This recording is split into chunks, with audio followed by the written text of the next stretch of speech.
Hi everyone, thanks for watching my channel. My name is Denise, and in my videos I'm going to be talking about true crime cases that have fascinated me my entire life and have left me absolutely stumped. The first case I'm going to be talking about is Helter Skelter.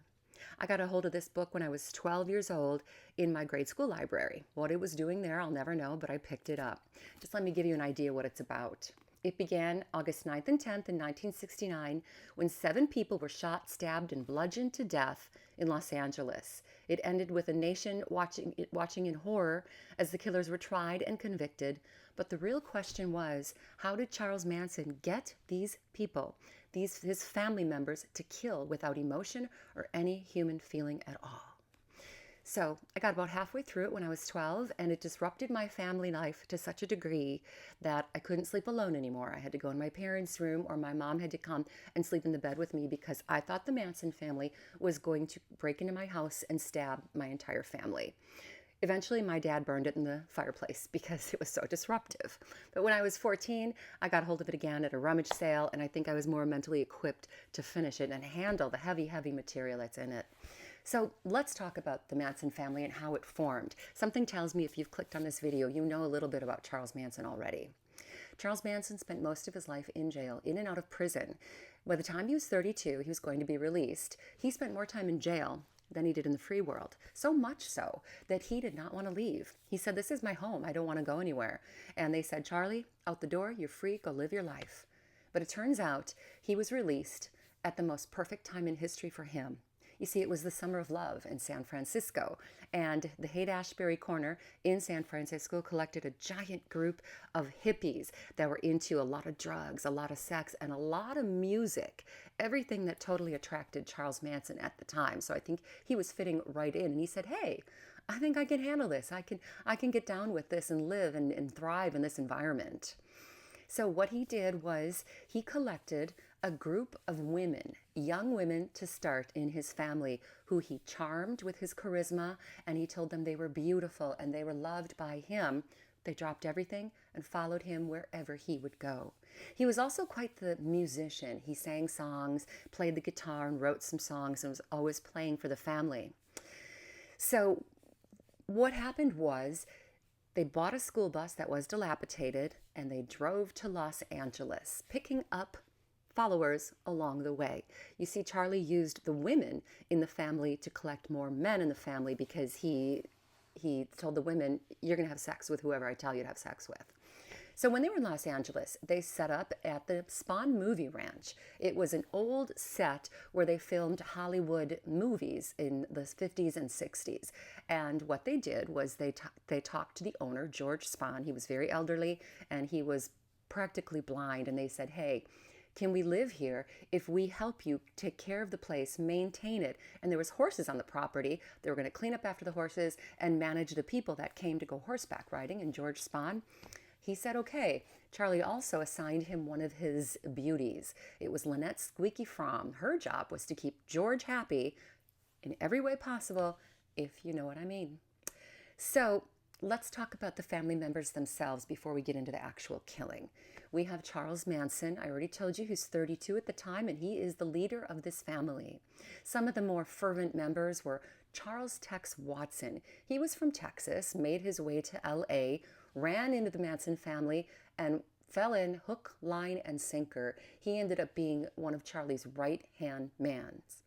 And then we have Susan Atkins. She was coming from a little bit more of a troubled home than Tex. She had alcoholic parents, and she lost her mom when she was 14 years old. So she went to Los Angeles, started to find work as a go-go dancer, came across Charlie, and never looked back. So we have also Patricia Krenwinkel. She was quite a plain girl who some say had manly features. And when she came across Charlie, he told her things that she had never heard before. He put her in front of the mirror and said, "You are beautiful and you are loved." He had sex with her, and she never looked back. We have Leslie Van Houten, another girl who came from kind of a normal a normal background, a normal childhood. She was about 19. All these members were in their early 20s, and Charlie was a good 10 years older. Leslie fell in with the family, and also she stayed.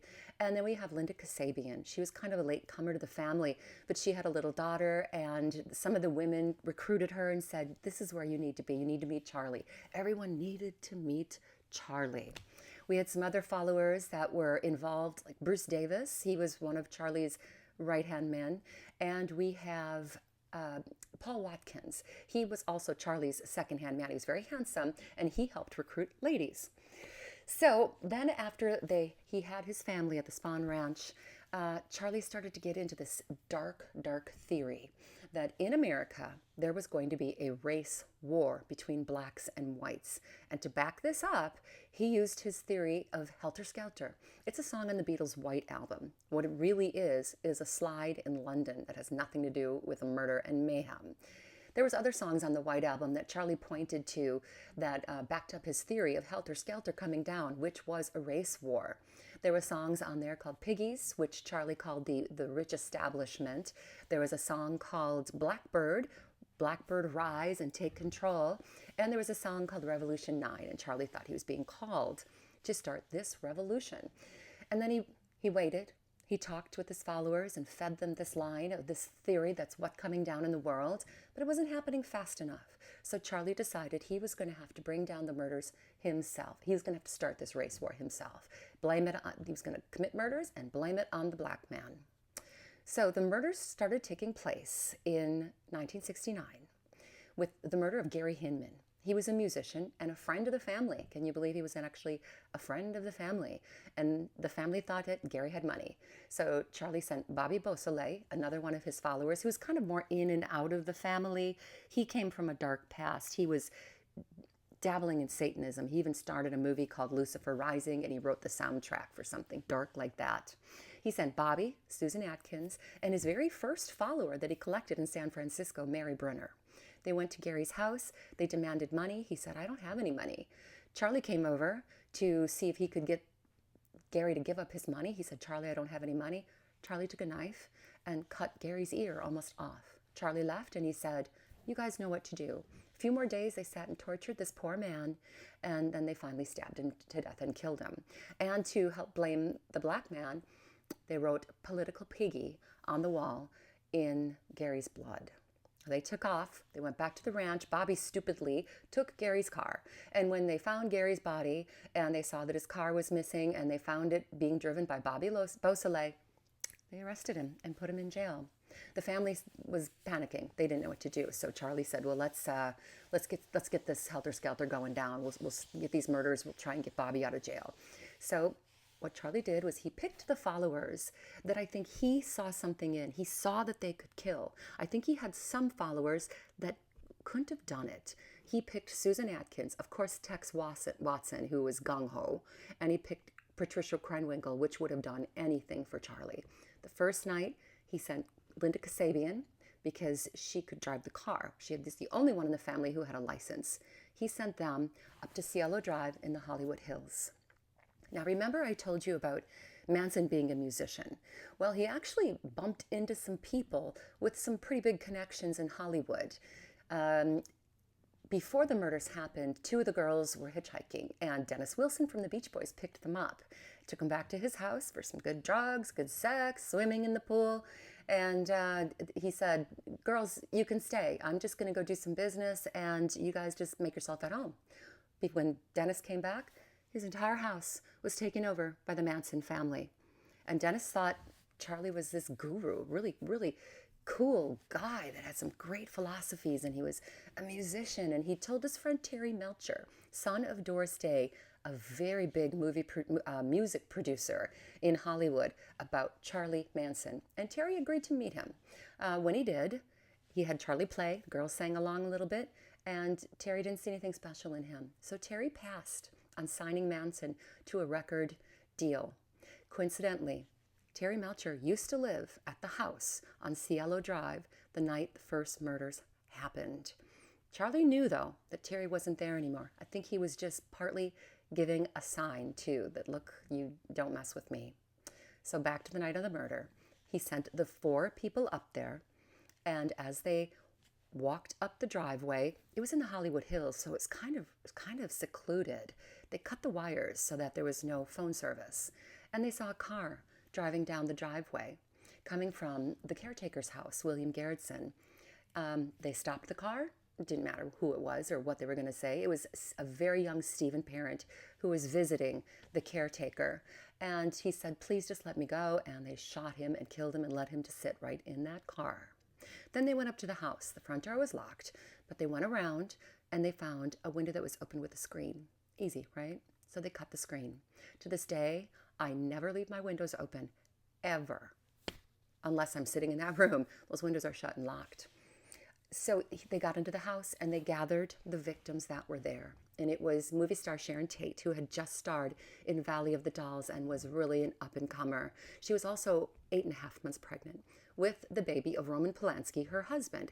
And you know him, he was rising to fame because he had just finished Rosemary's Baby, which was huge at the box office. He was actually out of town though, he was over in Europe. So Sharon Tate was there with some friends. An ex-boyfriend, Jay Sebring, who was a Hollywood hairstylist, very famous. The stars used him to do their hair. Abigail Folger was the heiress to the Folger coffee fortune, and her boyfriend was Wojtek Frykowski. They were all in the house. Wojtek was sleeping on the couch. Sharon was talking to Jay, and Abigail was in a different bedroom. The killers went in there. They went and got them and brought them into the living room. Something that has always haunted me is when Susan Atkins walked past the hallway to see who was all in the house. She saw Abigail Folger in the bedroom, and they just waved at each other. Minutes later, they were corralled into the living room, where they were being not so gentle with the 8.5-month pregnant Sharon Tate. And when Jay Sebring protested, they shot him in the head, and he went down. And that's when everybody else knew, we got to get out of here. We are going to die. And all hell broke loose. It was a frenzy. Wojtek Frykowski ran out of the house into the yard. Abigail Folger ran out of the house in the yard, chased by Patricia Krenwinkel and chased by Tex Watson. Linda Kasabian, who had drove the car, was standing watch at the front door. She didn't go in. She didn't murder anybody, but she saw them run out of the yard, and she saw them being bludgeoned and stabbed. Abigail Folger's nightgown was white. By the end of it, it looked like she had on a red nightgown. And then Sharon Tate was left by herself. This is the heartbreaking part. She saw her friends being killed, and she was just begging for her life and the life of her baby, saying, I just want to have this baby. Susan Atkins was with her and said, bitch, I have no mercy on you. You're going to die. And she was screaming and yelling for her mother. But Tex Watson came in, and he stabbed her to death.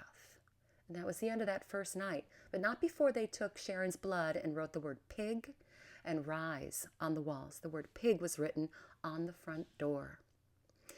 The group got back in the car and drove back to the ranch, and Charlie said, how did it go? Did you leave something witchy?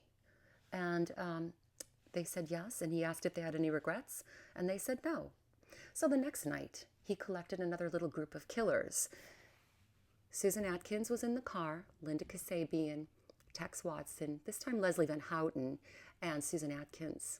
They were in the car, and they were driving through neighborhoods, trying to see which house they can go in and kill the people. They pulled up to a house on Waverly Drive, and Charlie went in, and he tied up Lino and Rosemary LaBianca. And he said, just listen to what we have to say, and you're not going to get hurt. We're just here to rob you, which was an absolute lie. He left, and he sent Tex Watson, Patricia Krenwinkel, and Leslie Van Houten into the house to kill Rosemary and Lino.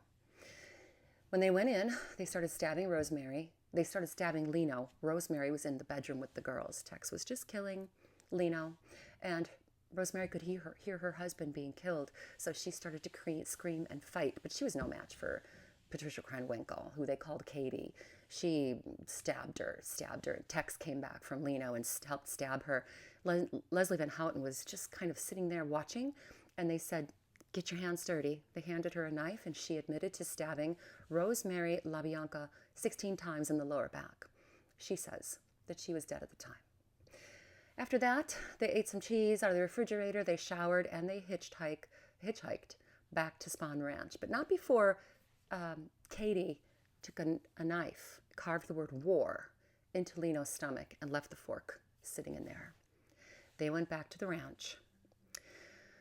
The killings would have continued, people believe, except that Tex got a phone call from his parents in Texas. And when he told Charlie that, Charlie maybe thought it was time for them to lay low, go into the desert, where they hung out at a different ranch called Barker Ranch.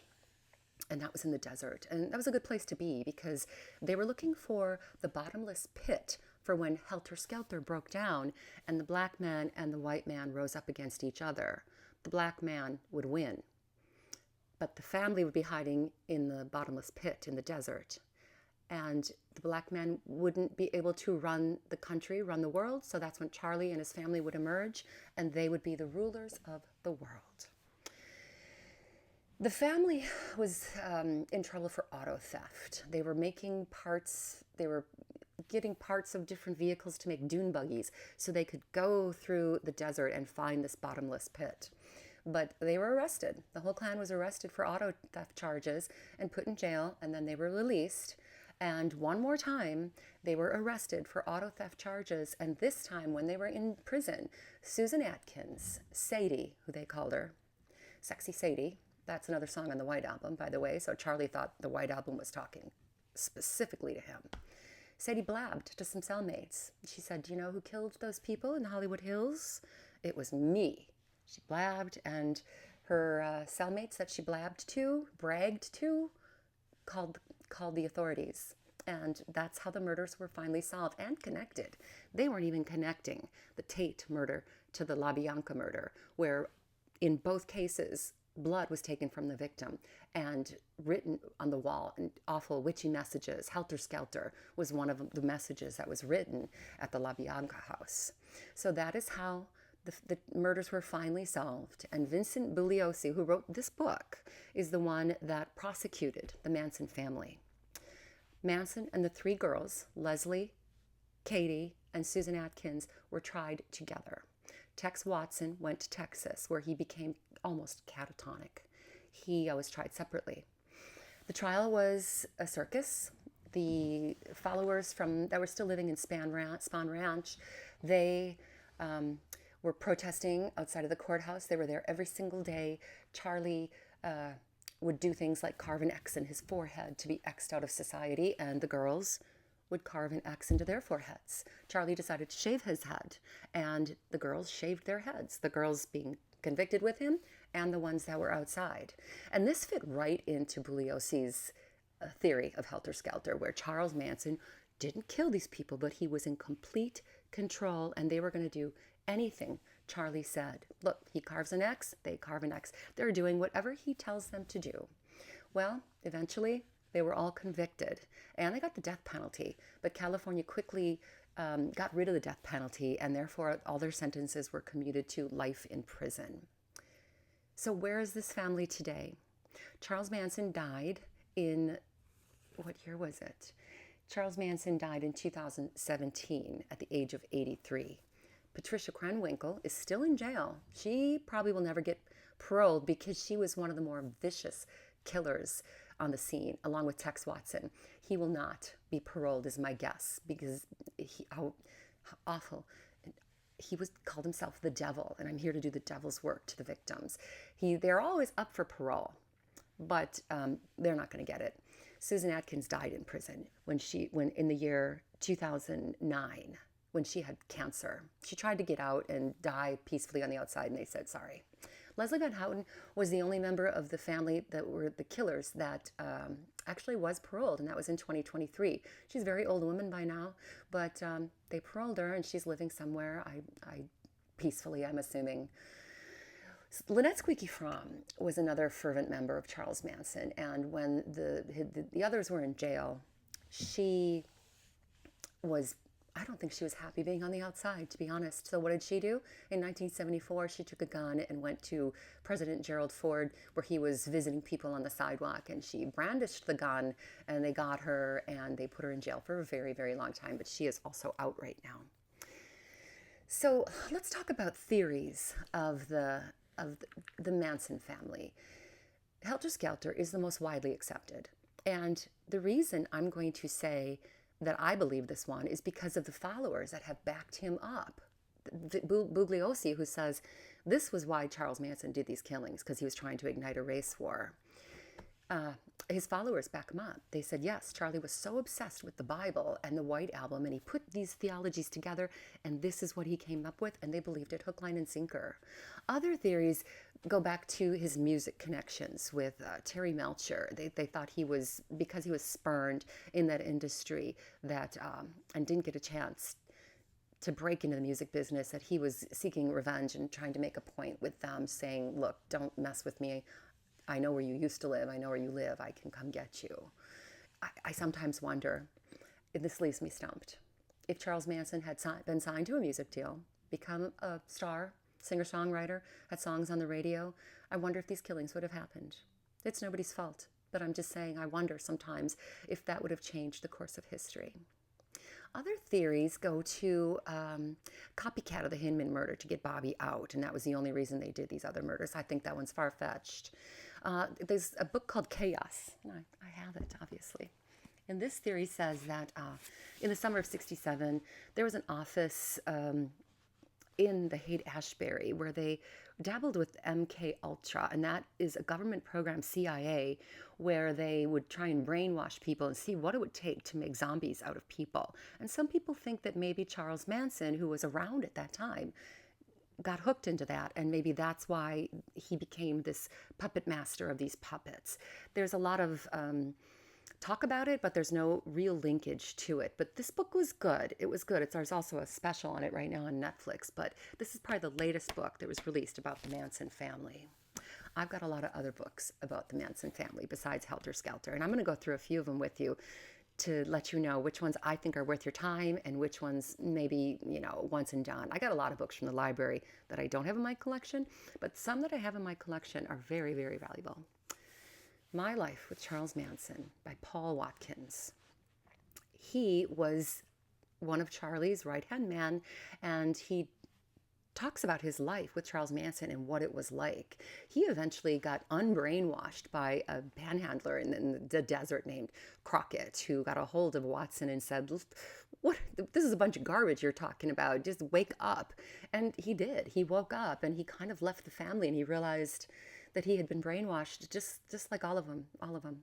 I think I bought this 15 years ago for maybe $70. That's how rare it is. And I just looked it up. The only place I saw it for sale was for $200. Maybe I got something here. Two other books I have. They're the same, but I just think they're interesting, worth noting. The Family by Ed Sanders. This is a really good book, and if you want to read a book, it's pretty thick, about the family. There are details up the wazoo in this book. It's really, really good. But something you're going to find in one of the first editions of The Family is a chapter called The Process. And The Process is a church that dabbles in imagery of satanic imagery and Christianity and mind-influenced drugs. And people were connecting the Manson family to this church, and the church protested. They said, get that chapter out of that book. We want nothing to do with this or the murders. And so they sued, and every book you're going to find that has the family now will not have that chapter. So once again, I wonder, do I have something that's kind of valuable there? We shall see. Two other books I have that are kind of interesting. Will You Die For Me? This is by Tex Watson, and it takes you through his life with the family, and it takes you through step by step of the brutal murders. And oh my gosh, it's a tough read because you feel like you're there.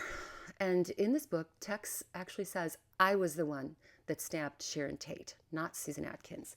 And Susan Atkins started saying that all along. I didn't kill Sharon Tate. I didn't stab her. It was Tex. But she bragged like she did. She bragged and said, bitch, you're going to die. I've got no mercy for you. And she said she stabbed her and tasted her blood.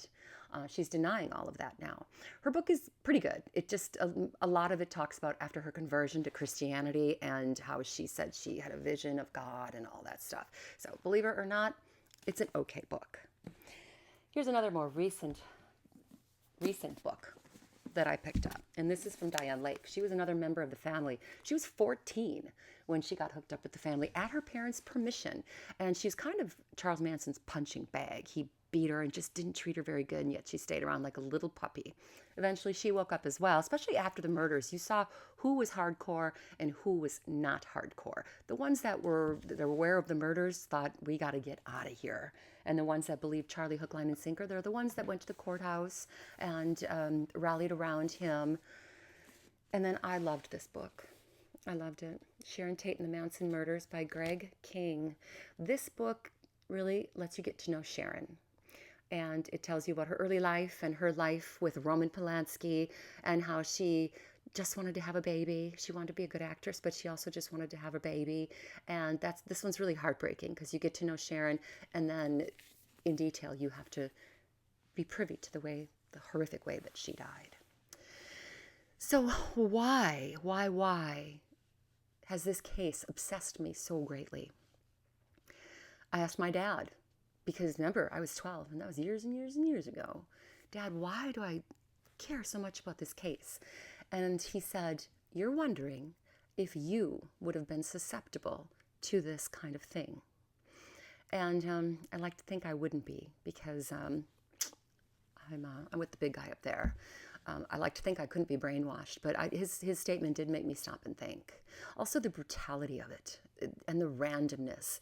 That's why I thought that they were going to break into my house. They creepy crawled houses. Before the murders, they would break into houses at night, wear dark clothing, and just go in and move things around so that when the owners woke up, everything was kind of switched around and they were like, what the heck happened? So I thought that every night I hear a noise outside and the Manson family was outside of my door. So that's why I think I was fascinated by this case, and I still am. If there's a new video about it, I'll watch it, you bet. Why am I stumped? I am stumped because for me it's hard to wrap my head around the fact that these seemingly normal kids in their early 20s would be so brainwashed and able to take a human life in the most brutal way. It absolutely stumps me. I don't understand how it can happen. And that's another reason why people think this case lives on and on in our culture, because of the media that surrounds it, because the killers, a lot of them are still in jail and we're kind of waiting for them to die. And it's just the hold that Charles Manson had on his family. I hope you liked this video. I really enjoyed talking about it. I need an outlet. My husband doesn't want to hear about the Charles Manson family anymore, so I thought I'm going to talk to you guys about it. So I hope you enjoyed it. If you did, like and subscribe. That would be great. And I'm going to be dropping more videos on cases that have fascinated me throughout history. The next one I'm going to talk about is Jonestown. Jim Jones. Now that is a cult. I'll talk to you next time.